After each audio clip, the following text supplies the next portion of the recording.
દિયોદર શહેર ખાતે ડોક્ટર ભીમરાવ બાબા સાહેબ આંબેડકરની 134મી જન્મ જયંતિની ઉજવણી કરાઈ। દિયોદર તાલુકાના દલિત સમાજના અગ્રણી કાર્યકરો લોકો મોટી સંખ્યામાં જોડાયા રેલીમાં। દિયોદરના રાજમાર્ગો પર ડોક્ટર આંબેડકરની રેલીનું ઠેર ઠેર લોકો દ્વારા સ્વાગત કરવામાં આવ્યું। રામપીર મંદિરે હોલ ખાતે ડોક્ટર બાબા સાહેબ આંબેડકરની તસવીર સામે દીપ પ્રગટાવી ફૂલહાર ફૂલ અર્પણ કરી ઉજવણી કરાઈ। કેન્દ્ર સરકાર દ્વારા 14મી એપ્રિલ સેન્ટ્રલ હોલિડે જાહેર કરાતા સરકારનો માન્યો આભાર। દિયોદર દલિત સમાજ બ્યુરો રિપોર્ટ ઠક્કર।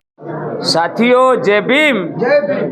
दियोदर बाबा साहेब उजवणी समिति, जय भीम एकता मंडल दियोदर, जय भीम क्रेडिट सोसायटी दियोदर, जय भीम समाज सेवा ट्रस्ट दियोदर અને શિક્ષણ જ્યોત ચેરિટેબલ ટ્રસ્ટના બેનર સાથે જ્યારે ભારત રત્ન વિશ્વ વિભૂતિ symbol of knowledge બોધિસત્વ મહામાનવ doctor Baba Saheb આંબેડકરજીનો 134મો જન્મ મહોત્સવની ઉજવણી દિયોદરના રાજમાર્ગો ઉપર ધામધૂમથી ઉજવણી થઈ।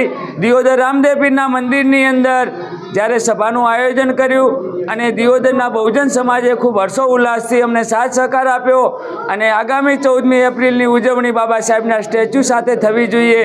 આ માટે બહુજન સમાજને અમે માયાળુ વિનંતી કરીએ કે અમને સાથ સહકાર આપે અને ખાસ કરીને હું સરકારનો આભાર માનીશ કે આ વખતે સરકારે બાબા સાહેબના સમતા સમાનતા બંધુતા અને સ્વતંત્રતાના સિદ્ધાંતને સિદ્ધ કરવા માટે, બાબા સાહેબને યાદ કરવા માટે, બાબા સાહેબનું સન્માન કરવા માટે, બહુમાન કરવા માટે જ્યારે 14મી એપ્રિલને રાષ્ટ્રીય હોલિડે તરીકે, રાષ્ટ્રીય નેશનલ તહેવાર તરીકે જાહેર કરી અને બાબા સાહેબને સન્માન આપ્યું છે। એ માટે સરકારનો ખૂબ ખૂબ આભાર, સરકારના પ્રશાસનનો ખૂબ ખૂબ આભાર માન્યો છે, પત્રકાર મિત્રોનો પણ ખૂબ ખૂબ આભાર માન્યો છે, ખાસ કરીને કિશોરભાઈનો પણ ખૂબ ખૂબ આભાર માન્યો છે અને સમાજના બહોળી સંખ્યામાં યુવાન મિત્રો, વડીલો, બહેનો જોડાયા।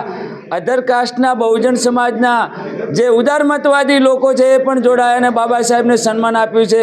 ભલે સાથીઓ, આવતી ઉજવણીની શરૂઆત આપણે બાબા સાહેબના સ્ટેચ્યુથી કરીશું। એ સાથે જય ભીમ, જય ભારત, જય સંવિધાન।